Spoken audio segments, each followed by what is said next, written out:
নুহাশপল্লী বাংলাদেশের কিংবদন্তি লেখক ও কথাসাহিত্যিক হুমায়ুন আহমেদের বাগানবাড়ি, যেখানে হুমায়ুন আহমেদ নিজের সবটুকু শৌখিনতা দিয়ে গড়ে তুলেছিলেন এক অনন্য স্বপ্নজগৎ এবং এর নামকরণ করেছিলেন পুত্র নুহাশ হুমায়ুনের নামে।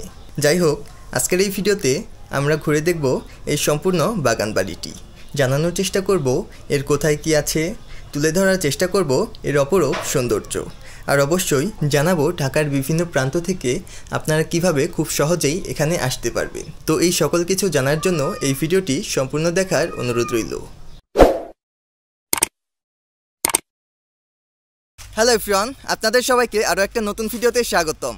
তো আজকে আমরা এক্সপ্লোর করতে যাচ্ছি বাংলাদেশের খুবই জনপ্রিয় কথাসাহিত্যিক হুমায়ুন আহমেদের বাগানবাড়ি নুহাশপল্লী। তো আমি কিন্তু এখন অলরেডি নুহাশপল্লীর এখানে চলে আসছি। আমরা যদি এখান থেকে 5 মিনিট হেঁটে এগিয়ে যাই তাহলে আমরা পৌঁছে যাব নুহাশপল্লীতে। তো চলুন আমরা আর কথা না বাড়িয়ে এগিয়ে যাই নুহাশপল্লীর উদ্দেশ্যে। তো বন্ধুরা, শালবনের মাঝখান দিয়ে চলে গিয়েছে এই রাস্তাটা, দেখতে খুবই সুন্দর লাগে। তো এখানে আপনারা দেখতে পাচ্ছেন দক্ষিণের দুয়ারের সাইনবোর্ডটা। তো নুহাশপল্লীতে যাওয়ার জন্য আমরা এই মাটির রাস্তাটা ধরে এগিয়ে যাব। গাজীপুরের এই অঞ্চলটা লাল মাটির, আবার গাছের নতুন পাতা গজিয়েছে, সব কিছু মিলে এই রাস্তাটা একটা দারুণ অনুভূতি দিচ্ছে। তো এখন আমরা চলে এসেছি নুহাশপল্লীর গেটের সামনে। এখানে আপনারা অনেকগুলো দোকান দেখতে পাচ্ছেন, যেখানে বিভিন্ন ধরনের সামগ্রী পেয়ে যাবেন। এছাড়াও এখানে আপনি একদম গ্রামীণ পরিবেশে রান্না করা গ্রামীণ খাবারের স্বাদ নিতে পারবেন।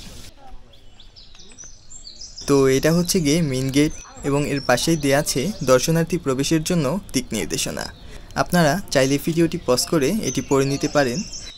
যাই হোক, আমরা এখন টিকিট কেটে ভেতরে ঢুকে যাব। তো ভিউয়ার্স, আমি এখন টিকিট কেটে ভিতরে ঢুকলাম। তো আপনারা আমার হাতে টিকিটটি দেখতে পারতেছেন, এটার মূল্য হচ্ছে গিয়ে 200 টাকা। তো আপনাদের কাছে এটা একটু বেশি মনে হতে পারে, বাট আমার মনে হয় যে আপনারা যারা এখানে আসবেন তাদের কাছে এটা খুব একটা ম্যাটার করবে না, কেননা এখানে আপনারা আসলে সাধারণত হুমায়ুন আহমেদের প্রতি ভালোবাসা এবং শ্রদ্ধার ফলেই তো আসবেন, তাই না? আর এখানে আপনাদের আরেকটা বিষয় জানার দরকার, সেটা হচ্ছে গিয়ে আপনারা এখানে টিকিটে লেখা দেখতে পারতেছেন নুহাশপল্লী থেকে অর্জিত আয়ের পুরোটাই এখানকার রক্ষণাবেক্ষণ কর্মীদের বেতন ভাতা এবং হুমায়ুন আহমেদ কর্তৃক নেত্রকোনার কুতুবপুরে প্রতিষ্ঠিত শহীদ স্মৃতি বিদ্যাপীঠের যাবতীয় খরচ মেটানোর জন্য ব্যয় করা হয়। তো আশা করি এটা জানার পর আপনাদের এখানকার টিকিটের মূল্য নিয়ে খুব একটা অভিযোগ থাকবে না। তো বন্ধুরা, নুহাশপল্লীতে প্রবেশের পর আপনাদের প্রথমেই চোখে পড়বে আসাদুজ্জামান খানের মা ও শিশু ভাস্কর্যটি। এর পাশেই তৈরি করা হয়েছে একটি আঁকাবাঁকা সুইমিং পুল, যেখানে ভারতের প্রখ্যাত লেখক সুনীল গঙ্গোপাধ্যায়কে নিয়ে সাঁতার কেটেছিলেন হুমায়ুন আহমেদ। সুইমিং পুল পেরিয়ে একটু সামনে গেলেই দেখতে পাওয়া যায় হুমায়ুন আহমেদের কটেজ, এবং এর পাশেই রয়েছে হুমায়ুন আহমেদের একটি অনবদ্য চিত্রকর্ম।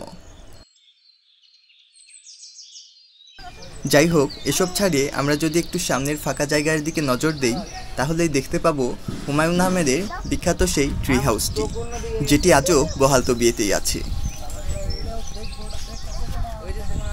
তো চলুন আমরা এখন একটা মজার কাজ করব, সেটি হচ্ছে গিয়ে একদম উপরে ট্রি হাউসে উঠব। তো আমি এখন গাছে উঠতেছি। তো ভিউয়ার্স, আপনারা দেখতে পারতেছেন আমরা এখন কই চলে আসছি, একদম ট্রি হাউসের একদম উপরে। এটা হচ্ছে কি একদম উপরের হাউসটা, মানে একটা ঘর বানানো হয়েছে ছোট আর কি, যেখানে একজন মানুষের 1-2জন মানুষের জায়গা হবে। এই যে দেখাইছি তোমাদের। আর এই গাছটাও কিন্তু অনেক সুন্দর একটা গাছ, যে ডালপালাগুলো একদম মানে সুন্দর সুন্দর পজিশনে আছে, উঠতে অনেক সোজা। তো সব কিছু মিলে এখানে আসলে আপনার একটা দারুণ অনুভূতি পাবেন। তো ভিউয়ার্স, এখানে আমরা দেখতে পারতেছি একটা দাবার কোর্ট, যেখানে আসলে দাবা খেলাই যাবে একরকম। দেখতে পাচ্ছেন এগুলো আসলে কাঠের তৈরি, আর কোর্টটা তো আপনারা দেখতেই পারতেছেন একটা বিশাল কোর্ট, যেখানে চাইলেই আপনারা দাবা খেলতে পারবেন। এটা দেখতে খুব ইন্টারেস্টিং লাগতেছে, কেননা এমন জিনিস আমরা সাধারণত দেখি না, যে এত বড় একটা দাবার কোর্ট। তো ভিউয়ার্স, আপনারা এখানে দেখতে পাচ্ছেন হুমায়ুন আহমেদের খুবই জনপ্রিয় বৃষ্টিবিলাস বাংলোটি। এই বাংলোর বারান্দাতে বসেই হুমায়ুন আহমেদ বৃষ্টি ও পূর্ণিমা দেখতে খুবই পছন্দ করতেন। তবে বর্তমানে আপনি নুহাশপল্লী আসলে এখানে মানে বৃষ্টিবিলাসের এই বাংলোতে খাবারের অর্ডার দিতে পারবেন। তো এখানে আমরা দেখতে পাচ্ছি একটা মাটির ঘর, যেটা হয়তো আপনারা বিভিন্ন সময় হুমায়ুন আহমেদের বিভিন্ন নাটকে বা সিনেমায় আপনারা দেখতে পারছেন। তো চলুন আমরা এখন একটু মাটির ঘরের ভেতরে ঢুকে দেখি যে কেমন লাগে। সাধারণত খুব একটা মাটির ঘর আমরা দেখি না। একটা সময় হয়তো বা বাংলাদেশের প্রত্যেকটা গ্রামেই ছিল মাটির ঘর, কিন্তু এখন তো সেটা অনেকটাই রেয়ার হয়ে গেছে। তো ভেতরে কিন্তু অনেক ঠান্ডা মাটির ঘরের, বাইরে প্রচণ্ড গরম পড়ছে আজকে, দেখতেই পাচ্ছেন আপনার কতটা রোদ, কিন্তু এখানে ভেতরে অনেক ঠান্ডা লাগতেছে এবং ভালোই লাগতেছে। তো এই মাটির ঘরটার ভেতরে ঢুকে একটা অন্যরকম ফিলিংস কাজ করতেছে। এই জন্য যে মাটির ঘরটা হয়তো বা অনেক কিছুরই সাক্ষী হয়েছে, অনেক নাটক, সিনেমা বা হুমায়ুন আহমেদেরই বিভিন্ন স্মৃতি জড়িয়ে আছে এই মাটির ঘরটার সাথে। আর মাটির ঘরটার পাশেই আমরা দেখতে পারতেছি একটা কুয়া, যেটা এখন ফরাট করে ফেলা হয়েছে, দেখতে পারতেছেন এখন উঁচু হয়ে গেছে। আর এই যে দেখুন এগুলো কি লতাপাতা গাছের মধ্যে, অনেক সিমসাম একটা পরিবেশের জায়গায়, যেটা আপনাদের আশা করি অবশ্যই ভালো লাগবেই। তো ভিউয়ার্স, হুমায়ুন আহমেদের কটেজের পিছনেই আপনারা দেখতে পাবেন অনেকগুলো ভাস্কর্য, যার একটি হুমায়ুন আহমেদের নিজের কন্যা লীলাবতীর, যিনি খুব কম বয়সেই ইন্তেকাল করেছিলেন। এছাড়াও আমরা যদি নুহাশপল্লীর সর্বোত্তরে নজর দেই তাহলে দেখতে পাবো লীলাবতী দিঘি, যেখানে লেখা আছে নয়ন তোমারে পায়না দেখিতে রয়েছ নয়নে নয়নে। এই দিঘির মাঝখানে তৈরি করা হয়েছে একটি কৃত্রিম দ্বীপ, যার সাথে একটি কাঠের সেতু যুক্ত করা, যদিও এখন এর অবস্থা খুব একটা ভালো না। তো এখানে আপনারা আমার পিছনেই দেখতে পারতেছেন একটা কৃত্রিম ঢিবি বানানো হয়েছে, এটাকে হয়তো বা ভূতের ঘরের মতো একটা করে বানানো হয়েছে। চলুন আমরা এখন এটার উপরে উঠে দেখি। তো আপনারা দেখতে পারতেছেন এখানে একটা ভূতের স্বরূপ কিছু একটা রাক্ষসের মতো করে বানানো হয়েছে, এবং এখানে দেখতে পারতেছেন জলপরী ভাস্কর্য বানানো হয়েছে। এখানে আমরা দেখতে পাচ্ছি কনক্রিট দিয়ে বিভিন্ন প্রাণীর মূর্তি বানানো হয়েছে। তো আমার পিছনে আপনারা যে গাছটি দেখতে পাচ্ছেন, এটা আমি দেখেছিলাম হচ্ছে গিয়ে সেন্ট মার্টিন দ্বীপে। আমার কোনো ধারণাই ছিল না যে বাংলাদেশের অন্য কোথাও এই গাছটি দেখতে পারবো, যদি আমার এই গাছটার নাম এখন মনে আসতেছে না। এই গাছটার হাইট হয়তো বা আপনারা একটু বুঝতে পারতেছেন না, দেখুন এটা হচ্ছে গাছটা এত পর্যন্ত আমার হাত, আর দেখুন কতটা উঁচাই গেছে এই গাছটা। তো বুঝতেই পারতেছেন যে একটা কত বিশাল একটা গাছ এটা। আসলে হুমায়ুন আহমেদ ছিলেন একজন গাছপ্রেমী, এজন্য তিনি এখানে তৈরি করেছিলেন একটি ঔষধি গাছের বাগান। এছাড়াও সম্পূর্ণ নুহাশপল্লীতে আপনি দেখতে পাবেন প্রায় 300 প্রজাতির বিভিন্ন গাছ। ভিউয়ার্স, আমরা এখন জিয়ারত করব হুমায়ুন আহমেদ স্যারের সমাধি, এজন্য আমরা মেন গেট থেকে বাম দিকে যে রাস্তাটি গিয়েছে সেদিকে গিয়ে যাব। এই রাস্তাটার পাশে আপনারা ঘন শালবন দেখতে পারতেছেন। তো ভিউয়ার্স, আপনারা এই গেটটি দেখতে পারতেছেন, এটা ধরেই আমাদের ভেতরে প্রবেশ করতে হবে। তো এখানেই শায়িত আছেন স্বাধীনতার পর বাংলার শ্রেষ্ঠ কথাসাহিত্যিক স্যার হুমায়ুন আহমেদ। স্যারের কবরেই আপনারা দেখতে পাবেন লেখা আছে চরণ ধরিতে দিও গো আমারে নিও না সরাই। এটি হুমায়ুন আহমেদ জীবিত থাকা অবস্থায় নিজেই নুহাশপল্লীকে উদ্দেশ্য করে লিখেছিলেন। বন্ধুরা, অনেক তো ঘোরা হলো, চলুন আমরা এখন জেনে নেই ঢাকার বিভিন্ন প্রান্ত থেকে কিভাবে আপনারা এখানে খুব সহজেই আসতে পারবেন। তো ভিউয়ার্স, নুহাশপল্লীতে যেতে হলে প্রথমেই আপনাদের গাজীপুরের হোতাপাড়া বাসস্ট্যান্ডে আসতে হবে। ঢাকা থেকে প্রভাতী, বনশ্রী ইত্যাদি বেশ কিছু বাস সার্ভিস চলাচল করে। ঢাকা থেকে হোতাপাড়া যেতে বাসে চড়ার স্থান ভেদে ভাড়া লাগতে পারে 50 থেকে 80 টাকা। হোতাপাড়া বাসস্ট্যান্ড থেকে টেম্পো, রিক্সা বা সিএনজিতে করে নুহাশপল্লী যাওয়া যায়।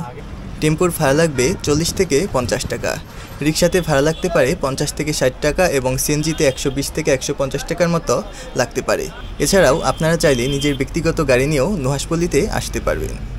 আর আগেই বলেছি এখানকার এন্ট্রি ফি 200 টাকা, তবে 10 বছরের নিচের বাচ্চাদের ড্রাইভার বা গাড়ি পার্ক করার জন্য কোনো এক্সট্রা টাকা লাগে না। আর হুমায়ুন আহমেদের কবর জিয়ারত করতে চাইলেও কোনো প্রবেশ ফি দিতে হয় না। তো ভিউয়ার্স, আজকের এই ভিডিওতে আমি চেষ্টা করেছি হুমায়ুন আহমেদের স্মৃতি বিজড়িত এই স্থানটি মানে নুহাশপল্লীটা সম্পূর্ণ আপনাদের ঘুরিয়ে দেখানোর, এর কোথায় কী আছে সেগুলো জানানোর চেষ্টা করেছি, সেগুলোর একটা তথ্য দেওয়ার চেষ্টা করেছি এবং আশা করি আপনাদের আমার উপস্থাপনটা ভালো লেগেছে। যদি এই ভিডিওটা ভালো লেগে থাকে তাহলে অবশ্যই এই ভিডিওতে একটা লাইক দিবেন এবং চ্যানেলটি সাবস্ক্রাইব করার অনুরোধ রইল। আর আপনাদের যে কোনো মতামত জানাতে পারেন কমেন্ট বক্সে। যাই হোক, আপনাদের সাথে আবার দেখা হবে নতুন কোনো ভিডিওতে, নতুন কোনো জায়গায়। সে পর্যন্ত ভালো থাকবেন, ধন্যবাদ, বাই বাই। স্যার তো একটা অমায়িক একটা লোক ছিল, কিন্তু উনি যখন আসতো খাবার টাবার পাক করতো এখানে, ওই যে তার সমাধিটা ওখানে নিয়ে খাওয়াইতো। খাওয়ানোর পরে দেখতো কী আছে কী নাই, তখন বলতো এইটা কি আছে, হ্যাঁ স্যার আছে, নিয়ে আসো। তখন নিয়ে গেতাম, নিয়ে গেলে আমরা স্টাফ যারা আসছিলাম এদেরকে সবারই বলতো তোমরা এখানে খাও। তে খাইতাম, কে কী খাইতাম উনি ফাঁকে থেকে কিন্তু খুলে করতো, কথা বলছে। আসলে ভালো লোক তো বেশি দিন থাকে, কিন্তু উনি মা বাবার মতন যত্ন করতো আমাকে স্টাফ। এই স্মৃতিটাই বেশি বলে যে উনি ভালো একটা লোক, কিন্তু আমাদের ছেড়ে চলে গেছে। আমরা বাংলাদেশের মধ্যে একটা রত্ন পাইছিলাম, কিন্তু অনেকেই তো না দেখা আসছে, আর আমরা দেখা অনেক কেন যে লোক আমরা পাইছিলাম, কিন্তু এই লোকের তো আমরা কিছু নিতে পারি না।